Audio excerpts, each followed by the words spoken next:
Eh bien, bonsoir à tous les amis, supporters, supportrices parisiens, parisiennes, supporters, supportrices d'autres clubs, amoureux, amoureuses du football et supporters, supportrices marseillais. Et oui, bien aussi, vous aussi. Bienvenue à vous si vous regardez cette vidéo. Bah écoutez les amis, on se retrouve pour l'avant-match. Ça a un peu plus de 48 heures du classique entre l'OM et le Paris Saint-Germain au Vélodrome. À peu près 3 semaines je crois, hein, après, même pas 3 semaines après la confrontation là-bas au Vélodrome en Coupe de France et où nous avions perdu. Et oui, hein, on n'avait pas plus perdu au Vélodrome depuis 2011. Pour cette 25e journée, l'affiche de la 25e journée, donc dimanche à 20h45. Les amis, déjà à l'heure où je vous parle, là je suis en train d'enregistrer la vidéo, il y a actuellement l'entraînement du PSG au Parc des Princes. Donc le PSG s'est déjà mis dans l'ambiance classique face à l'OM. Mais déjà les amis, j'aimerais en parler de ça. Hein. J'ai pas mal de choses à dire dans cette vidéo. Est-ce que vous croyez, alors on va me dire que je suis trop dans la critique, que je suis aigri, que je suis trop... Mais les gars, moi je suis désolé, mais moi ça me choque. Ça me choque de faire un entraînement payant. Moi personnellement, je sais pas si ça s'est déjà fait, mais moi j'ai jamais vu ça. Et même si ça s'est déjà fait, c'est pas une raison d'accepter ça sous le fait que ça s'est déjà fait. C'est une aberration pour moi. Hein. Alors le motif du club, c'est parce que apparemment j'ai lu, hein, que Nasser Al-Khelaifi souhaite que le club soit plus proche des supporters avec un peu plus d'humanisme. Mais si tu veux faire preuve de proximité avec les supporters et un peu plus preuve d'humanisme, eh ben commence déjà par ouvrir les portes de temps en temps du camp des loges. Ouvrir les portes à tes supporters gratuitement au camp des loges, parce que ça fait depuis qu'ils sont là, depuis 2011, que tu peux plus accéder au camp des loges et voir les séances d'entraînement comme à l'époque. Donc déjà commence par ça, déjà. Tu vois? Parce que moi, je suis désolé, alors ok, on m'a dit ils veulent faire ça au parc pour qu'il y ait plus de monde qu'au camp des loges, parce qu'on veut une union sacrée et tout, mais pourquoi faire payer, en fait, moi je comprends pas. Pourquoi faire payer? On m'a dit, oh, c'est pour payer les stadiers, c'est pour payer, oh les gars, oh, oh, et au PSG, il y a assez d'argent pour ça quand même, c'est pas non plus, hein. Donc pour moi, c'est aberrant de faire ça. C'est aberrant. C'est pas une histoire de proximité ou d'humanisme envers les supporters. C'est juste une histoire de pognon toujours et encore. Hein, faire payer à ceux qui n'ont pas l'abonnement, faire payer pour aller voir un entraînement. Pour aller voir quoi? Des taureaux et des tennis-ballons? Parce que je me demande ce qu'ils foutent, moi, justement, l'entraînement, quand je vois ce qu'on voit ces derniers mois, là. Moi, c'est une aberration quand je vois ça. Ça, c'est briser vraiment tu sais, ça tue le foot, ça c'est pas possible, on peut pas faire ça. Depuis quand tu fais payer tes supporters pour un entraînement? T'imagines? Alors on verra s'ils veulent vraiment s'ouvrir un peu plus aux supporters et faire preuve d'humanisme. Et ben maintenant, on verra s'ils vont faire pareil dans les semaines à venir, dans les jours à venir, s'ils vont un petit peu ouvrir le camp des loges au public. On verra ça, hein? Bref, en tout cas les amis, ce classique, bah écoutez. Je vais me répéter un petit peu de ce que j'ai dit pour l'avant-match de la Coupe de France contre la même équipe au même endroit. On a un OM cette année qui est quand même pour moi, hein, je pense, le meilleur OM de ces 10 dernières années. Je pense, ça se bat peut-être avec l'OM de Bielsa. Même si l'OM de Bielsa, ça s'est cassé la binette à partir des deuxième partie de saison. Marseille, ça a l'air de tenir quand même. Là, ils ont que des victoires depuis 2023, mis à part la défaite au Vélodrome contre Nice. Et Nice, justement, est une équipe à prendre en exemple. Nice avait proposé du jeu au Vélodrome, Nice avait pressé haut, Nice s'était donné comme jamais pour arracher cette victoire au Vélodrome. Et je pense que nos Parisiens devront faire pareil. On l'a vu, les gars. On l'a vu en match de Coupe de France, et on a vu aussi à l'aller comme on avait galéré au parc. Je vous rappelle que les dernières aussi, en championnat, nous n'avons pas gagné au Vélodrome, on avait fait match nul. Donc, on l'a vu il y a quelques jours de cela, lors de la confrontation en Coupe de France. On a vu, et je vous l'avais dit, que Marseille allait nous rentrer dedans, Marseille allait tout donner, Marseille allait mettre de l'intensité, du rythme, aurait un gros état d'esprit, on aurait envie de nous faire mal devant leur stade, qui sera rempli, et là je crois qu'ils auront en plus une influence record dimanche pour accueillir encore le PSG. Donc ça sera la même chose. Si on a un PSG comme on a eu il y a 2 semaines, 3 semaines, enfin, bref, je sais plus combien, la dernière fois en Coupe de France, eh ben c'est même pas la peine d'espérer quoi que ce soit. Et là, le problème, les gars, et c'est ça aussi qui est excitant autour de ce classique, t'as l'impression de retrouver les années 90, là, tu vois. T'as un OM qui est à 5 points du PSG, ça se bat les deux pour le titre, tu vois. Et là, les gars, je pense vraiment, sincèrement, j'ai vu Luis Hernandez le dire, et je suis tout à fait d'accord avec lui. Luis, il a dit que ce match-là sera vraiment un tournant de la saison pour le titre de champion. Et moi, je pense absolument pareil. Parce que si tu perds, Marseille revient à 2 points Et là, les gars, ils vont être dans une euphorie encore plus, dans une dynamique et une confiance encore plus forte. Là, ils vont se dire plus que jamais que c'est possible d'être champion devant nous. Et à contrario, si tu gagnes là-bas, tu les mets à 8 points et là, tu leur mets un gros doute et tu prends tes distances. Voilà. Sachant que moi, je l'ai toujours dit, les amis. J'ai toujours dit que si le PSG se fait sortir contre le Bayern, je ne sais pas comment on va retrouver cette équipe et comment ils vont être jusqu'à la fin de saison en championnat les derniers mois, parce qu'en général, quand ils sortent de la Ligue des Champions, bah après le championnat, ils n'ont plus rien à faire et ils lèvent le pied. Donc voilà, il faut absolument prendre les 3 points et les mettre à 8 points, les Marseillais, parce que ça va être très compliqué sinon. Vraiment, si on perd là-bas dimanche, ça va être très compliqué, je vous le dis. Hein, c'est... Voilà. Donc je ne supporterai pas qu'on puisse en plus faire presque 12 ans sans perdre au Vélodrome et de faire, au bout de 12 ans sans défaite au Vélodrome, de faire 2 défaites consécutives là-bas. Hein, ça, je ne supporterai pas. Déjà que la défaite en Coupe de France, elle a eu beaucoup de mal à passer. Mais alors là, puis alors si en plus je vois les joueurs du PSG sous le même état d'esprit que la dernière fois, là franchement, voilà. Hein. Donc au bout d'un moment, si ces joueurs ont un minimum d'honneur et de respect pour nous, soi-disant, hein, eh ben, c'est dimanche qu'on attend de voir ça. Voilà. Parce qu'on a marre des déclarations après les interviews, les déclarations de match. Ouais, non, mais ceci, on a manqué de ça, on a manqué de ci, on va travailler pour s'améliorer. Et puis qu'au final, il n'y a rien derrière. Donc là, on veut des actes. Voilà. Parce que les amis, c'est vrai qu'on a battu Lille la dernière fois, mais comme je vous l'ai dit dans mon débrief, ça a été très compliqué. On a encaissé 3 buts, on a encaissé plein d'occasions. Heureusement que tu avais Donnarumma. Et ça ne tient que du miracle sur ce coup franc de Messi. Nullissime tout le match, mais qui te sauve sur ce coup franc à la fin. Et qui te permet d'avoir les 3 points, mais miraculeusement. Mais en termes de contenu, moi, j'ai pas du tout été rassuré de ce que j'ai vu contre Lille la dernière fois. Voilà. En plus, là, tu as eu toute la semaine pour préparer, enfin toute la semaine, toute la moitié de la semaine, même parce qu'ils ont été en repos 2 jours, hein, les Parisiens. Là, tu te plains du calendrier, tu te plains que t'as pas le temps de mettre des choses en place, t'as pas le temps de bien récupérer parce que t'enchaînes tous les 3 jours des matchs. Quand t'as un petit peu de temps pour préparer les matchs, pour te reposer, sachant qu'il y a aussi le Bayern à penser à préparer et tout, tu leur accordes 2 jours de repos, il y en a un qui se barre à Barcelone, l'autre il part faire du scooter des neiges, l'autre ceci.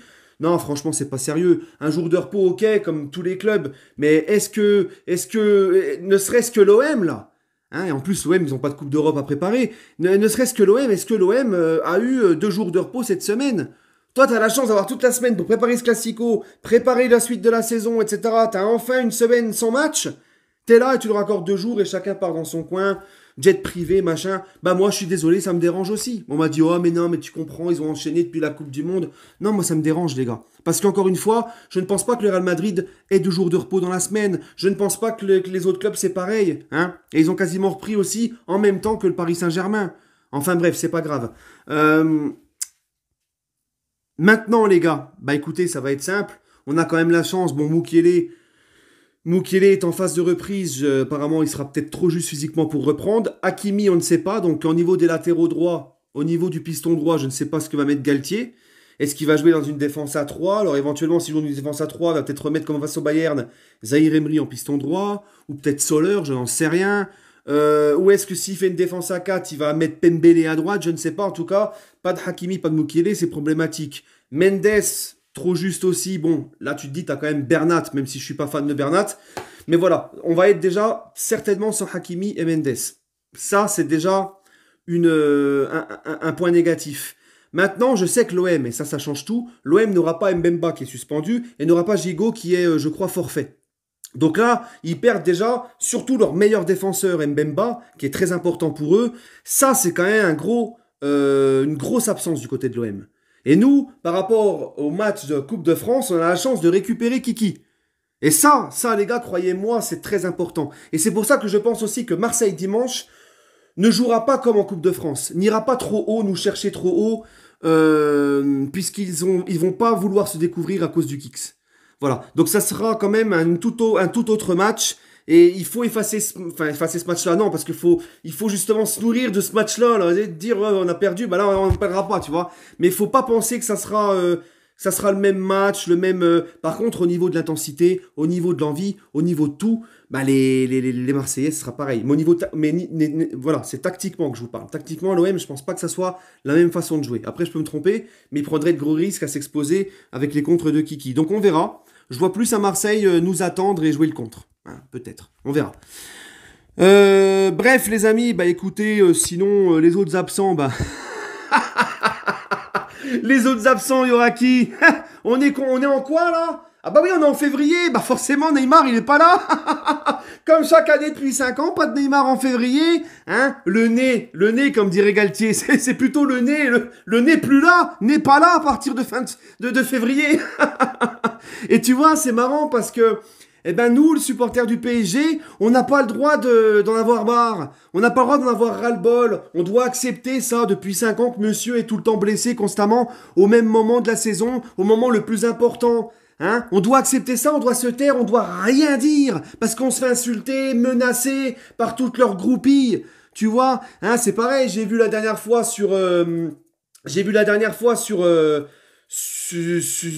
les réseaux, j'ai vu quelqu'un qui disait ouais, mais vous voyez, ça a fait le buzz et tout. Alors, toi, tous les pro Neymar, ils étaient contents, là, ils remuaient la queue comme un chien qui veut un sucre, ils étaient tout contents, tout foufou. Hein. La personne, elle disait ouais, mais Neymar, c'est celui qui court le plus des trois. Bah dis donc, déjà, on va lui donner la Légion d'honneur parce que monsieur, il court. Hein, alors que c'est la base pour le football, mais encore heureux qu'il court. Vous êtes là, on est là à se réjouir que le mec qui court, c'est la base du foot.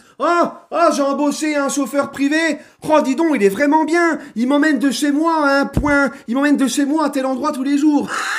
Mais c'est normal. Tu vois. Enfin bref. Ensuite, donc la personne, elle te dit, il a couru, il court plus que les deux autres de devant. C'est celui sur les trois qui court le plus. Ok, d'accord. Et elle te parle des statistiques. Neymar passe décisif, but, machin. Mais si, il est important. Mais non. Non, il n'est pas important. Non, parce que justement, tout ça tombe à l'eau à partir du moment où tu sais que ce mec-là n'est jamais là, que ce mec-là n'est là que la moitié du temps, et qu'il est jamais là, justement, dans les moments les plus importants. Donc c'est bien beau de me dire il court, c'est bien beau de me donner ses statistiques, mais les gars, quand il est plus là, mais tout ça cet argument-là n'est plus valable, puisqu'il n'est pas là. Les statistiques et le fait qu'il court, ça te sert à quoi s'il n'est pas là? Ça tombe à l'eau, tout ça. Hein? Ça tombe à l'eau. Mais tu sais, c'est... Ah, enfin bref, toi, c'est comme si je te disais, j'ai une Formule 1. C'est la plus puissante, elle a le plus puissant moteur. C'est la plus rapide, la plus maniable, celle qui a la meilleure ligne de conduite, etc. Hein, elle a gagné des courses dans le passé, c'est la meilleure et tout. Et puis à chaque course, elle te laisse tomber, elle tombe en panne dans la dernière ligne droite et tu finis dernier, t'étais premier. Tu vois ce que je veux dire? Ça te sert à quoi au final? Voilà. Donc nous, on en a ras-le-bol de ça. On en a ras-le-bol. Et surtout qu'en plus... Hein, qu'on se fait tirer dessus par ces groupilles quand on dénonce son hygiène de vie avec la fragilité qu'il a, les blessures qu'il a, quand on ose s'indigner de l'hygiène de vie de ce mec-là quand il va au McDo, quand il joue les pokers jusqu'à 1h du matin, eh ben c'est nous qui sommes cons, c'est nous qui sommes méchants, c'est nous qui sommes des abrutis de footix qui ne comprennent rien. Mais c'est bien, Continuons encore à accepter tout ça. Continuons au fait que le mec nous fait pipi dessus depuis 5 ans, que c'est le même fiasco depuis 5 ans. Continuons, c'est très bien. Hein, les mecs, ils sont contents, ils aiment se faire pisser dessus par Neymar. Hein, Neymar, il fait pipi, ils sont en dessous, la bouche ouverte, prêt à avaler. Hein, à dire, ah, Neymar, ton pipi, oh, il est bon le pipi de Neymar, ça sent le jus de pomme. Tiens, chie-moi voir à la gueule, on sait jamais si ça a le goût du chocobon.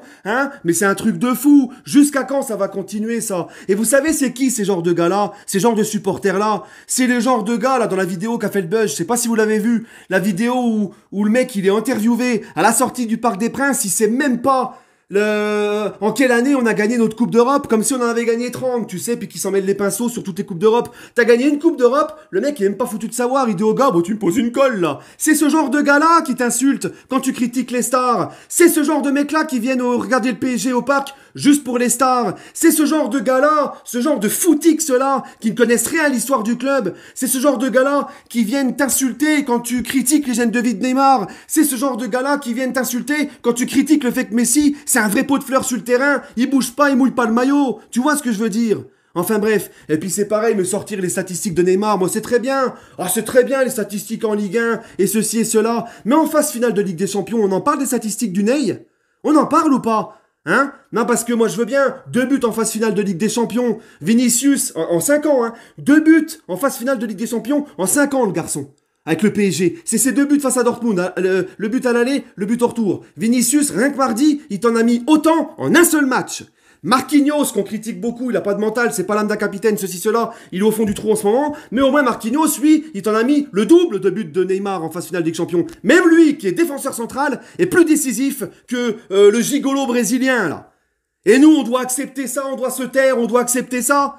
Hein, on doit continuer constamment à accepter ça, on n'a pas le droit de critiquer, on n'a pas le droit d'avoir un minimum d'exigence et d'en avoir ras-le-bol de ce pitre. Non, toujours à le défendre, à le défendre, à le défendre. Et tu te fais insulter, Hein, il a quoi Neymar en phase finale de Ligue des Champions en 5 ans? C'est allez, 2 buts, 3 passes décisives. Oh, dis donc. Oh, pour 222 millions d'euros, 35 millions d'euros par an pour un tel joueur quand il arrive. Mais c'est extraordinaire. On parle de Neymar, on parle pas d'Andy Delors, là. Hein, mais ils ont aucune exigence, ces mecs-là. Ce qui les intéresse, c'est de voir leur nez sur le terrain, qui avance plus, là, Enfin, quand il est sur le terrain. Hein, enfin, bref. Bah, moi, j'arrête parce que ça me rend dingue. Ça me rend dingue. Et pourquoi je m'énerve? C'est parce que tous les jours, j'ai sa fanbase là qui viennent, qui insultent, qui machin. Hein, mais c'est insupportable. Mais si vous êtes heureux du peu de rendement de ce mec en 5 ans, si vous êtes heureux de voir Messi faire le pot de fleurs sur le terrain et puis être vraiment très loin de son niveau de la Coupe du Monde et parfois même très souvent de ce qu'il avait au Barça, mais c'est tant mieux pour vous si vous vous éclatez, si vous kiffez. Mais moi non les gars, j'exige un minimum, j'exige un peu plus des stars. Oui, parce qu'on me dit, ouais, vous tapez sur les stars, mais vous tapez pas sur les joueurs moyens. Mais les joueurs moyens, on sait qu'ils sont nuls. On n'en attend pas grand-chose d'eux. Hein, mais moi, j'en attends plus, justement, de ces stars-là, de ces mecs-là. On a le droit de demander plus, quand même. D'accord? Faire critiquer, mépriser et se moquer et faire des blagues sur les joueurs moyens ou lambda du PSG, il n'y a pas de problème, hein, ça fait unanimité. Mais alors critiquer une des stars, alors là, ça y est, là, t'es un footix, t'es un sale supporter, t'es... Ah, enfin bref. Les amis, cet avant-match au MPG, je le termine par mon pronostic. Moi, je vois une petite victoire 2-1 du PSG, ça va être serré, mais je vois une victoire. Encore une fois, je veux pas une contre-perf avec ce qui s'est passé. Hein, c'est, comme ils ont dit tout à l'heure, hein, la banderole au Parc des Princes pendant l'entraînement. Pas une... Qu'est-ce qu'ils ont dit, la banderole, là? Une fois, mais pas deux. N'ayez aucune pitié avec eux. Voilà, c'est ça. Donc, voilà, c'est exactement ça. Hein, si vraiment c'est des bonhommes, si vraiment ils nous respectent, et si vraiment ils respectent, ils veulent se rapprocher des supporters, eh ben, commencez par vous donner dimanche au Vélodrome. Parce que ça va être... les Marseillais vont pas nous faire de cadeaux. Ils nous attendent encore une fois. Et eux, dans l'intensité, dans les duels physiques, ils vont répondre présent. Voilà les amis. En plus, comme je vous l'ai dit, on a la chance à ce que leur patron de la défense ne soit pas là. Il faut en profiter. Voilà. Allez, vous vous rendez compte qu'on est là, les gars, maintenant, à douter de voir le PSG battre l'OM. Alors qu'avant, on se disait, on va les battre, mais de combien, tu vois? Enfin bref, allez, c'est pas grave. Hein, faut rien dire. Allez, prenez soin de vous, les amis. Et allez, Paris.